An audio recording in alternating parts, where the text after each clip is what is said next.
ये 1918 का जो साल है, 1918 में ये जो मौजूदा हम जिस खत्ते में, जिस दुनिया में बैठे हैं, ये मशरिक़ वुस्ता या इसको जनूबी एशिया पर भी इसका नहीं, जो मशरिक़ वुस्ता कहें या इसको शुमाली अफ्रीका कहें, जो भी, तो उस वक्त का अमेरिकन प्रेसिडेंट जो थे, जब ये जंग अज़ीम वुडरो विल्सन ने जंग ख़त्म करने, जब ख़त्म हो रही थी तो उन्होंने जस्ट पीस का लफ्ज़ इस्तेमाल किया था और 14 नुकात अपने पेश किए थे, 14 पॉइंट्स। और उन्होंने कहा था कि ये जो जंग है, ये 14 नुकात पेश कर रहे हैं और ये 14 नुकात अगर पेश होंगे तो उसके नतीजे में जंग ख़त्म होगी। और ये 14 नुकात क्या हैं कि जी, डिप्लोमेसी खुलेगी, समंदरों पे आज़ादी होगी, इकोनॉमिक बैरियर्स ख़त्म हो जाएंगे, जो है वो फ्रेंच टेरिटरी वापस आएगी, इटालियंस वापस आएंगे, ऑस्ट्रियो हंगेरियन सल्तनत ख़त्म हो जाएगी, बाल्कन ख़त्म हो जाएगा, टर्की की लिमिटेशन हो जाएगी, ये हो जाएगा, सारा कुछ इन्होंने ये नया नक्शा बनाया था। उस ज़माने के अखबारात बड़े इंटरेस्टिंग हैं, क्योंकि अखबार देख के ना अंदाज़ा होता है कि माहौल क्या था। US dictates terms on peace, allies win in great battle. ये जो जंग ख़त्म हो रही है ना, पहली जंग अज़ीम, इस तरह ख़त्म हो रही है, ठीक है। US dictates terms on peace, allies win in great battle. अच्छा, उसके बाद जो है वो Germany ask peace on Wilson's 14 points. और उसके बाद फिर अगर हम बाकी अखबारात भी देखें तो उसमें ये 14 पॉइंट जो हैं ये बता रहे हैं कि ये दुनिया इसके बाद एक अमन का गहवारा बनने जा रही है, क्योंकि एक बहुत बड़ी जंग जो है वो जीत ली है। और उस जंग को इस तरह से जीता है, 14 पॉइंट्स जो थे वो इस तरह से जीता कि जर्मन ज़ाहिर शिकस्त खा गए, जर्मन भी शिकस्त, पीस ट्रीटी साइन कर गए, German sign pact, war is formally over, ठीक है। पीस इज जस्ट, ये जुमला, ये कमाल का जुमला है। Peace is just says president to American people. Congress से खिताब किया था वुडरो विल्सन ने। अब हुआ क्या है, हुआ ये US dictates terms on peace, ठीक है, क्योंकि जीते थे तो जाहिर है कि डिक्टेट किया उन्होंने, और ट्रीटी साइन, वॉर एंड्स, पहली जंग अज़ीम ख़त्म हो रही है। अब जंग ख़त्म किस तरह से हुई? जंग ख़त्म इस तरह से हुई कि सल्तनतें, एक तो जर्मन्स गए, यानी जर्मन्स गए और उसके नतीजे में उन्होंने फिर वहाँ पे हिटलर, एक अंदर उनके और ख़राबी पैदा हुई जिसने दूसरी जंग अज़ीम तक हिटलर को जन्म दे दिया, और वो उनके अंदर ऑस्ट्रियो हंगेरियन। लेकिन दूसरी एक जो सल्तनत टूटी बड़ी, एक तो ऑस्ट्रियो हंगेरियन एम्पायर, दूसरी सल्तनत उस्मानिया टूटी जी। अच्छा, अब ज़रा इसको जो मैं बात ये कह रहा हूँ ना, ये कल से कि मिस्र क्यों रुका हुआ है? मिस्र आज भी नहीं खोल रहा। मिस्र ने अमेरिकन को कहा है कि आप जो मर्जी आपने करना है करें, मिस्र नहीं खोल रहा रास्ता अपना, और वो अमेरिकन जा रहे हैं पानी में कश्तियों में बैठ के। अजीब व गरीब बात है, और वो भी इसराइल से। अच्छा, अब मसला ये है कि ये जब सल्तनत उस्मानी सल्तनत जब मौजूद थी ना, तो एक उस ज़माने में एक फीलिंग आई, एक फीलिंग आनी शुरू हुई कि भाई ये जो है वो और ये अरब दुनिया में आनी शुरू, क्योंकि अरब दुनिया का बड़ा हिस्सा सल्तनत उस्मानिया के अंडर था। तो अरब दुनिया में ये फीलिंग आना शुरू हुई कि जो खिलाफत है वो अरबों के पास क्यों नहीं है, तुर्कों के पास क्यों है,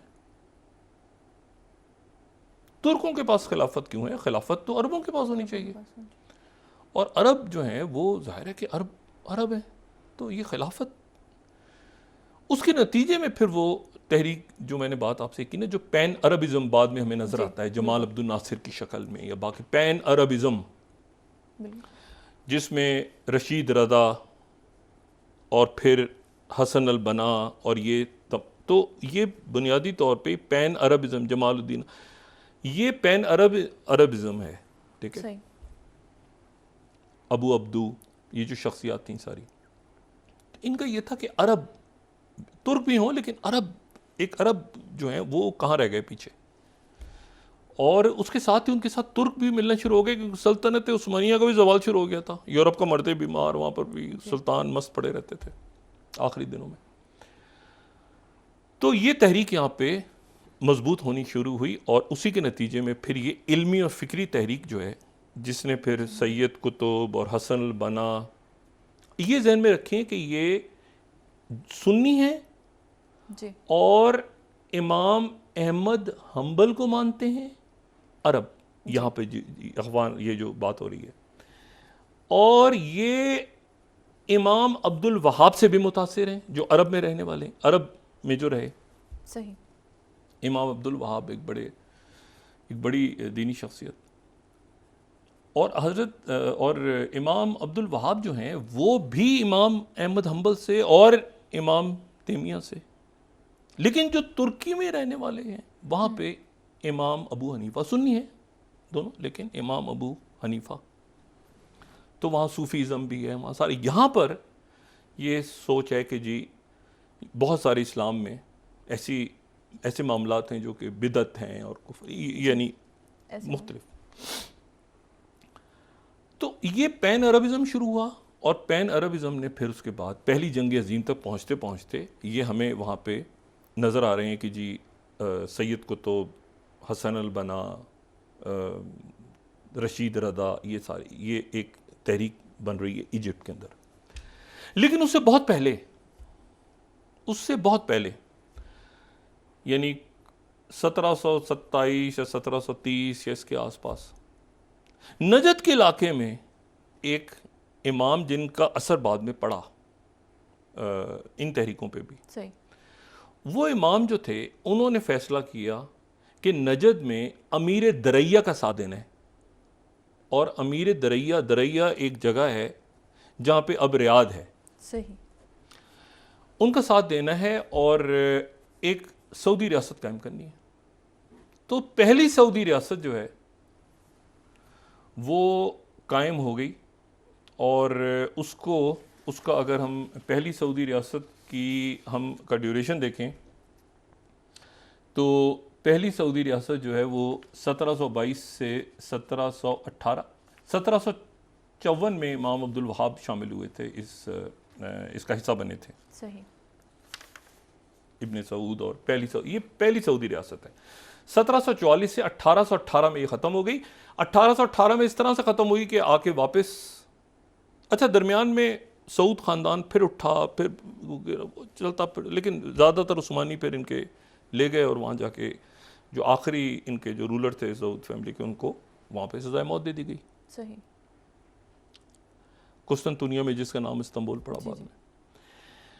तो लेकिन यह कि सऊद ख़ानदान जो है वो, उसके जो बाकी लोग थे वो फिर उन्होंने फिर दूसरी रियासत बनाने की वो फेल हुए। फिर लेकिन आखिर में 1920 में जो उन्होंने, जब ये सल्तनत उस्मानिया टूटी, तो उन्होंने दोबारा आके अपनी रियासत बना ली।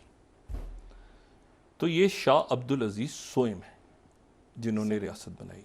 यानी जब हम बात करते हैं ना सलमान बिन अब्दुल अजीज़, फ़हद बिन अब्दुल अजीज़, फैसल बिन अब्दुल अजीज़, तो अब्दुल अजीज़ सोएम है। अब्दुल अजीज़ अव्वल वो थे जिन्होंने पहली रियासत बनाई थी। सही। अच्छा, तो अब ये, लेकिन ये हुआ कि ये, अच्छा एक तरफ तो ये बन गई, अब सल्तनत उस्मानिया है, सऊदी अरब बन गया। ठीक है, सऊदी अरब बन गया। 1932 में इन्होंने ऐलान कर दिया अपनी, उससे पहले रियाद पे कब्जा किया, नजद से हिजाज पे आए, हिजाज से, और उसके साथ जो है इन्होंने फिर उसके बाद वही जहाँ पे नजद, जहाँ पे दरैया था, दरैया वो रियाद, वही दारुल हुकूमत बना, वो आज भी है, जो कि पहली रियासत का था। लेकिन इसी दौरान ये हुआ, अच्छा ये बरतानिया के साथ नहीं गए, सही। ये सल्तनत उस्मानिया से कोई और अरब थे जो मत्थे लग गए सल्तनत उस्मानिया के, और वो थे शरीफ मक्का। वो टी.एच. लॉरेंस के साथ जो शरीफ मक्का थे, वो शरीफ मक्का, क्योंकि वो जाहिर है कि उनको ये कहा बताया गया कि भाई एक बहुत बड़ी, मतलब आपको प्रॉब्लम है ना, तुर्कों में रहती है खिलाफत, आपके पास नहीं रहती, तो एक बहुत बड़ी अरब खिलाफत बनेगी और आप उसके खलीफा होंगे। सही। मैं कहते बड़ी ज़बरदस्त बात है। वो जनाब वो सल्तनत उस्मानिया से लड़े, लेकिन साथ ही ये हुआ कि लड़े सल्तनत उस्मानिया से, और सल्तनत उस्मानिया से इस तरह से लड़े कि उनके एक साहबजादे फैसल, जिनको बाद में इराक़ का बादशाह भी बना दिया था, वो यरूशलेम में एंटर हुए। तो उनके साथ उस ज़माने का अखबार देखें तो जनरल अल्बानी थे गालिबन, तो जनरल अल्बानी के नाम से आ रहा है कि he goes on foot into यरूशलेम, British general Allenby formally enters the holy city, guards placed about holy place। तो बरतानिया यरूशलेम में वो एंटर हो रहे हैं। और साथ ही ये हुआ कि जो तुर्की में उन्होंने जो सल्तनत उस्मानिया उसमें इस्तांबुल पे कब्ज़ा कर लिया, इस्तांबुल पे कब्ज़ा, ठीक है ना। ये अब देखें खबर क्या लग रही है, यरूशलेम is rescued by British after 673 years of Muslim rules. और ये जो जनरल हैं उनकी तस्वीर लगाई हुई है नीचे, ये अखबार हैं उस ज़माने के। अच्छा, काम के साथ अच्छा अब जनाब फिर पता चला शरीफ मक्का को कि ये तो गड़बड़ हो गई है, क्योंकि ये स्काई पिकॉट माहिदा साइन हो गया है, जिसमें आधा मशरिक वस्ता फ्रांस ने ले लिया है और आधा जो है वो बरतानिया ने ले लिया है, और हमें उसका एक इलाका दे दिया है, और एक ये कहा है कि जी आप इराक़ ले लें और ये कर लें, और ये तो कोई मसला गड़बड़ हो गया है सारा। सऊदी अरेबिया बिल्कुल सुकून से उन्होंने अपना एक अलग मुल्क बना, वो इस फड्डे में नहीं थे, सही, वो इससे अलग उन्होंने अपना बनाया। उन्होंने कहा शरीफ मक्का जाने जो भी इनके ब्रिटिशर्स के साथ में, तो अगले साल तेल निकलाया 1933 में अरामको ने तेल निकाला, वो अपने चल पड़े आगे। अब यहाँ पर मसला ये हुआ कि वो जनाब ब्रिटिश भी आ गए और साथ उसके ग्रीक्स भी आ गए, और साथ जाहिर है सल्तनत टूट रही है पूरी। और जो आखिरी सुल्तान थे उन्होंने सरेंडर कर दिया, उन्होंने कहा जान बचाओ, इस वक्त कोई और रास्ता नहीं है। तो एलाइड ट्रूप्स ने कॉन्स्टेंटिनोपल को ऑक्यूपाई कर लिया, ठीक है। 13 नवंबर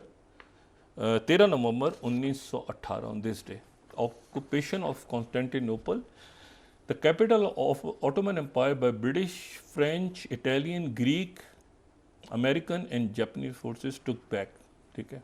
अच्छा जी, और इन्होंने कब्ज़ा कर लिया, और कब्ज़ा करने के बाद उन्होंने कहा कि भाई जो सुल्तान है, आखिरी सुल्तान सल्तनत उस्मानिया का, वो एक छोटे से हिस्से के ऊपर वो महदूद रहेगा, और उसको महदूद करके उसको वहाँ पे रखना है। और उन्होंने जो है वो कहा कि बस इसको बस इतना काम ख़त्म हो गया, और वो treaty of service SEVRES Sevres, treaty of Sevres 1920 में साइन की उन्होंने। और क्योंकि टर्की को डिफीट हो चुकी थी, तो उसमें ये हुआ कि Syria, Egypt, Tunisia, Morocco placed under British, अगर हम दिखा सकें, ये है ट्रीटी ऑफ सेवरिस। और ये हुआ कि ऊपर के मुल्क बरतानिया, फ्रांस के पास चले गए, और बाकी जो है वो टर्की इनके पास आ गया। इसको मानने से इनकार कर दिया। अब इसको जनाब उनके एक शख्स खड़ा हुआ तुर्की का, उसने कहा नहीं, मैं तो ये मानता ही नहीं, मैं तो इस खलीफा को भी नहीं मानता जिसने साइन किया ये मुआहदा, मैं इसको नहीं मानता, और हम तो लड़ेंगे।